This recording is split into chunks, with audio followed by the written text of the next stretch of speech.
Hi, my name is Gary Heine. And I'm Valerie Cousin, and we're the Food Growing People.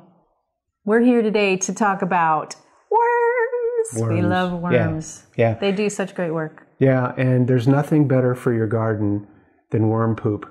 And when you have a worm bin, that's what they do, is they eat your garbage and poop. And so you can save that poop and just turn your vegetables onto just a fabulous dessert. They call it the black gold. Yeah. It's the number one thing you can just do at home to enhance your garden fertility, and it's fun, and you have your little animals that are your husbandry, your mini husbandry that you're going through. A mini rancher is what you are. But anyway, this is a great time of the year to start a worm bin. You know, most people think, well, you start it when it's warm, but this is a great time to start one. It's something that you can do in your basement or in your outside. If you have a little crawl space kind of basement that stays warmer, you can do it. And here's just a simple way to do it. That you can look online. There's plenty of ways to create a worm bin, and we'll put some of those in this email. But here's one way that I do it, and that we teach people to do it. You just take a 5-gallon food-grade bucket, and you drill a bunch of 1/8-inch holes in it all over, in the sides, the bottom, the top, and that gives air to the worms and also drainage for the liquids. Then you just tear a lot of strips of newspaper, about 2 or 3 inches, and put in the bottom. And then you put 2 or 3 inches of your food waste. What kind of food waste? You don't want to put avocado peels in there. That doesn't work. But things that are easy to break down. So mushy fruits, things. vegetables, things that leftover peels, soup.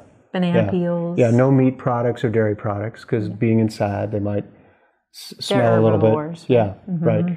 But you just put it in, and then on that 2 or 3 inch layer, you put another couple inches of newspaper, and then, of course, you need worms.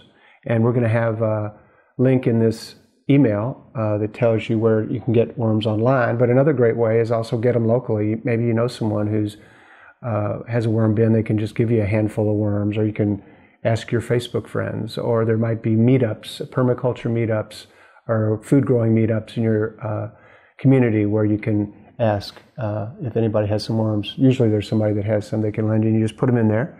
Just put the top on, and you're going to need something underneath the bottom to drain liquid. And then you just go ahead and put it in your basement, and then as you have like you can fill up a little bowl in your kitchen of scraps, and then as it fills up, you can put it on top.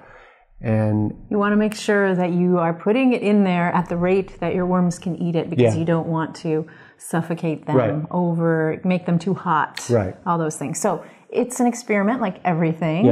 And there's this great book called Worms Eat Your Garbage, which is really fun and shows you a lot of the different ways. There's plans online for making big worm bins out of plywood and all sorts of things. So in this particular version, we have given it as kick the bucket. That's without the worms. You don't kick the bucket with the worms in it, but this is one of the versions of the kick the bucket for just composting.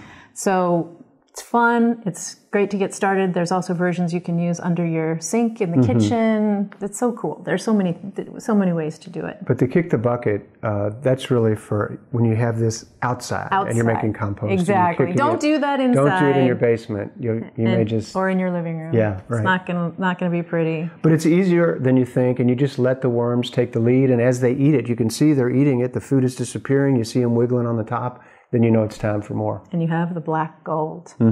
So love trying things that are new, and we want to help you know that you don't have to be perfect to start. Yeah, and if you get started now, you might just have a big bunch of great worm poop fertilizer for your garden in the spring.